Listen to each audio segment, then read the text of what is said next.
Muy buenas a todos, amigos musculosos, y bienvenidos un día más a un nuevo vídeo del canal del Templo de la Hipertrofia. ¿Qué es lo que vamos a ver en este nuevo vídeo? Bueno, pues vamos a analizar un estudio científico en el que se comparó si puede llegar a ser interesante o no seguir sacando repeticiones parciales una vez hemos llegado al fallo muscular, o si es más interesante parar justo cuando hemos llegado a ese fallo técnico. Así que bueno, vamos al lío.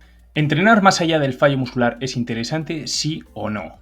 Este estudio analizó si realizar repeticiones parciales en la posición estirada del músculo después de alcanzar el fallo técnico podría inducir una mayor hipertrofia en el gastrocnemio medial en comparación con detenerse en el fallo, ¿vale? El gastrocnemio, para quien no lo entienda, es el típico gemelo de toda la vida, ¿vale?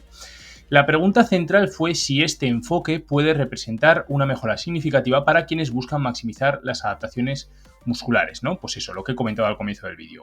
Si realizar repeticiones parciales en estiramiento, en esa parte estirada del músculo, en esa primera parte del rango de recorrido, puede llegar a ser interesante o no una vez hemos llegado a ese fallo técnico, ¿vale? El fallo técnico quiere decir que es cuando ya no puedes completar una repetición más.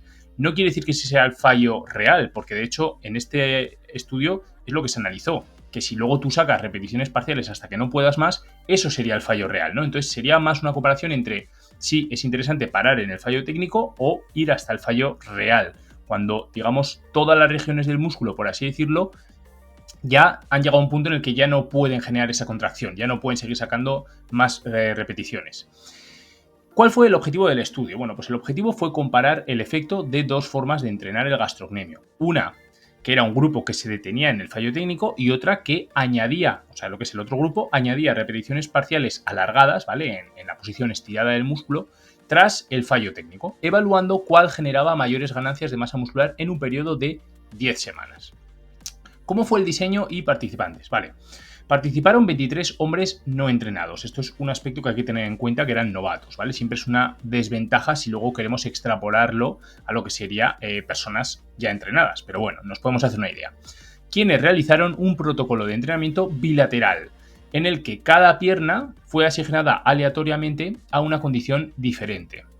El diseño intraparticipante permitió controlar la variabilidad individual, aumentando la precisión de los resultados obtenidos. ¿Qué quiere decir esto? Bueno, pues que en lugar de decirle a una persona, tú entrena tus dos gastrocnemios sin hacer repeticiones parciales, y a la otra persona decirle, ahora tú entrena tus dos gastrocnemios haciendo esas repeticiones parciales, no, aquí que se hicieron a una misma persona se le dijo, con una pierna vas a hacer el protocolo en el que se hacen repeticiones parciales y con la otra vas a parar en ese fallo técnico. Esto es muy interesante porque al final hay muchísimo menos sesgo, ¿no? Porque al final tus dos piernas tienden a crecer de manera similar y es muy fácil comparar realmente cuál de los dos protocolos ha tenido o ha obtenido más beneficios a nivel de adaptaciones de hipertrofia. Vale, intervención. Fallo VS, fallo más parciales, ¿no? Lo que sería fallo técnico o fallo real, con esas repeticiones parciales. Durante las 10 semanas, los participantes entrenaron 2 veces por semana con 4 series de elevaciones de talón en máquina Smith. O sea, serían unas 8 series totales a la semana, ¿vale? Y el ejercicio era, pues como veis, con bastante estabilidad en una máquina Smith realizando esas elevaciones plantares, ¿vale? Una pierna se entrenó hasta el fallo técnico, mientras que la otra continuó con repeticiones parciales en estiramiento tras alcanzar el fallo. Evaluación del grosor muscular. El grosor del gastrocnemio medial se midió con ultrasonido antes y después del protocolo, en el punto medio entre la rodilla y el tobillo, o sea, lo que es justo en la parte media del gastrocnemio, ¿vale? Esta metodología permitió observar los cambios musculares con alta precisión y objetividad, siendo la variable principal para analizar la hipertrofia que se había generado tras este estudio, ¿vale?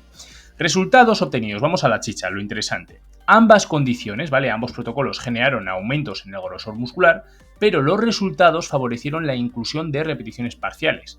El grupo que paró en el fallo técnico, o sea, el que no hacía repeticiones parciales, mostró un incremento del 6,7%, mientras que el grupo que siguió haciendo repeticiones parciales alcanzó un 9,6%. Como veis, obtuvieron bastantes más adaptaciones de hipertrofia. Ambos grupos, obviamente, mejoraron sus gastrocnemios, ganaron masa muscular, pero el grupo que hizo repeticiones parciales una vez llegaron al fallo técnico consiguió mayores adaptaciones de hipertrofia muscular. El efecto promedio fue de 0,62 milímetros a favor del protocolo con repeticiones adicionales. Aquí vemos la imagen, ¿vale? Este grupo sería el que hacía las repeticiones parciales una vez habían llegado al fallo. Como veis, mejoraron bastante, tuvieron más adaptaciones de hipertrofia que el que no hicieron repeticiones parciales, ¿vale? Como veis aquí es un poco ambiguo porque hay personas que mejoran mucho más. Fijaros, este de aquí empezaba en este punto y fijaros cuántas ganancias obtuvo. En cambio, igual hay otras personas de ese grupo que, por ejemplo, desde aquí solo mejoró esto. Entonces, bueno, luego siempre está por encima de todo la variabilidad individual, ¿vale?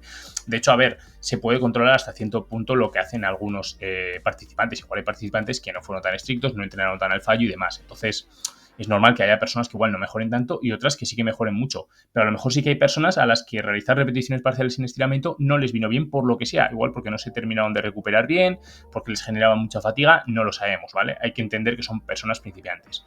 Pero luego sí que hay personas que obtuvieron muchísimas mejoras. Pero nos quedamos con que el grupo que realizaron repeticiones parciales sí que obtuvieron más adaptaciones de hipertrofia. Visualización de datos. Los resultados muestran claramente una tendencia positiva individual en la mayoría de los sujetos, con incrementos más marcados en el sistema de entrenamiento que incluyó las repeticiones parciales al llegar al fallo técnico. A pesar de la variabilidad individual, el patrón global favorece la inclusión de repeticiones parciales en posición alargada. Es lo que comento.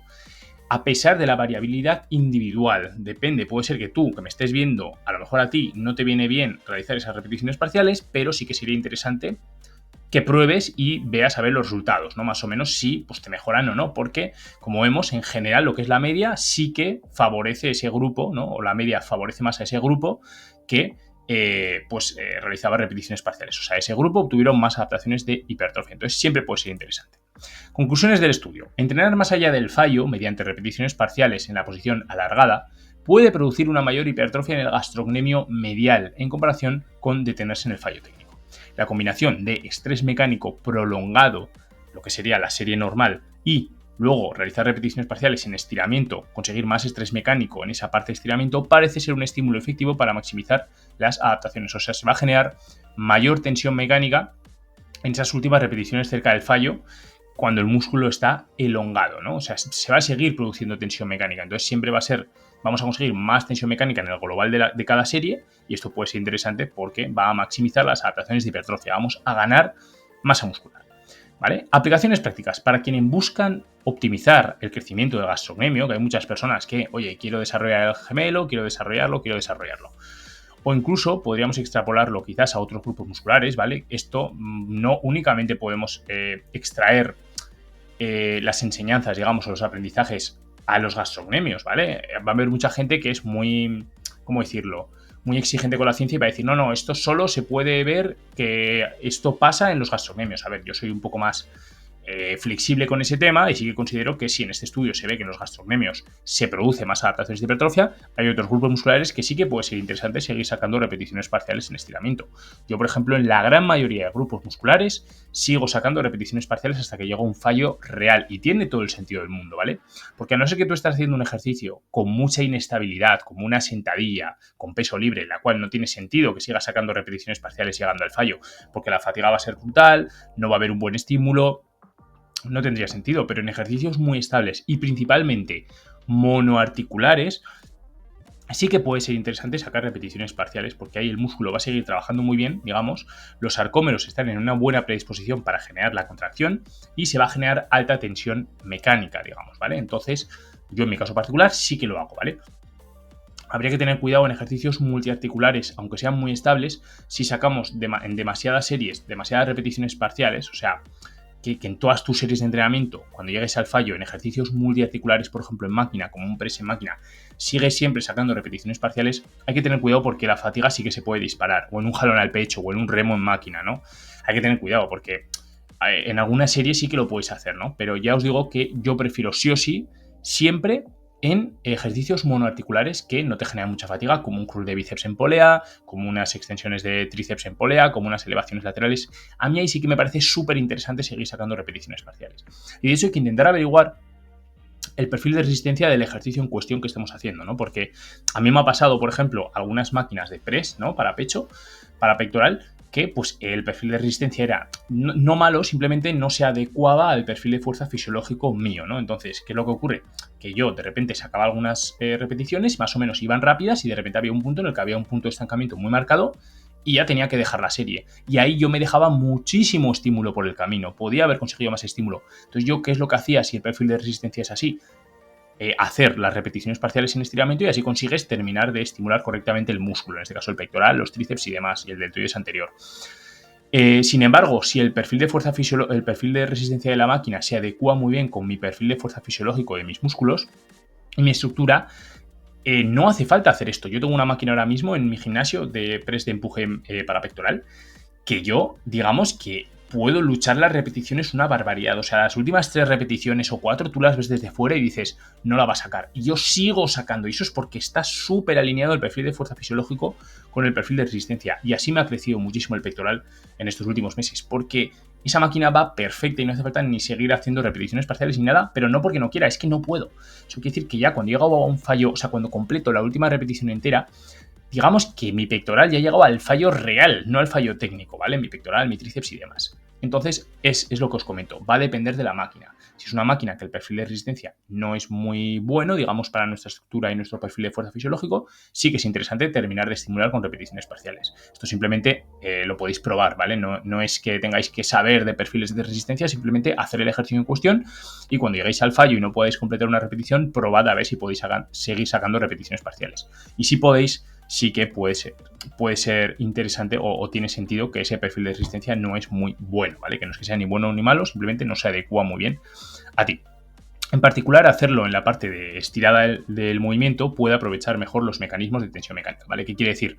Que cuando llegas al fallo, seguís sacando repeticiones parciales, pero en estiramiento, en esa primera parte del rango de movimiento, se va a generar más tensión mecánica que si las hacemos, por ejemplo, en la parte de acortamiento, en la parte en la que el músculo está más contraído. Ahí no tiene mucho sentido porque los sarcómeros están demasiado solapados y no se genera buena tensión mecánica. Sin embargo, cuando el músculo está estirado, sí. Luego también tener cuidado, ¿vale? Porque hay ejercicios en los que si tenemos el músculo demasiado estirado ya de por sí, demasiado, seguir sacando repeticiones parciales hay que tener cuidado, ¿vale? O sea, no va a pasar nada, pero sí que es posible que se pueda producir algún tipo de lesión o vas a tener muchísimas agujetas también porque si trabajas mucho el músculo estirado sí que se produce mayor daño muscular y luego es posible que tengas demasiadas agujetas y como tengas demasiadas agujetas vas a tardar más en recuperarte, no vas a poder meter tanto volumen de entrenamiento y vas a progresar menos, ¿vale? Entonces hay que buscar el equilibrio. Pero yo os digo, en ejercicios normales en los que el músculo no está extremadamente estirado, sí que tiene sentido hacer esto, pero lo que os comento, hay ejercicios en los que cuidado si tenéis el músculo demasiado estirado, con mucho peso, además que estáis trabajando con mucho peso a bajas repeticiones, no digo que vaya a pasar nada, pero sí que hay que tener un poquito más de precaución, ¿vale? En este punto. Así que bueno, si queréis aprender las bases del entrenamiento y de la hipertrofia muscular, podéis descargaros el manual de entrenamiento para principiantes, tenéis el enlace en la descripción del vídeo, vais a aprender muchos fundamentos básicos, está súper bien para tener esas bases sólidas para empezar a entrenar de manera inteligente, ya lo sabéis. Y si os surge cualquier tipo de duda leyendo este manual, o habiendo visto este vídeo, o escuchándome en el podcast, o de cualquier duda que tengáis sobre hipertrofia y entrenamiento, podéis acceder al grupo privado del Templo de la Hipertrofia, tenéis el enlace también en la descripción del vídeo. Así que sin más, me despido, gente, suscribiros al canal si os ha gustado, os dejo por aquí algún vídeo más que os pueda interesar sobre análisis de estudios científicos y nos vemos en futuros vídeos del canal, iba a decir del podcast, del canal de YouTube del Templo de la Hipertrofia. Un abrazo, gente.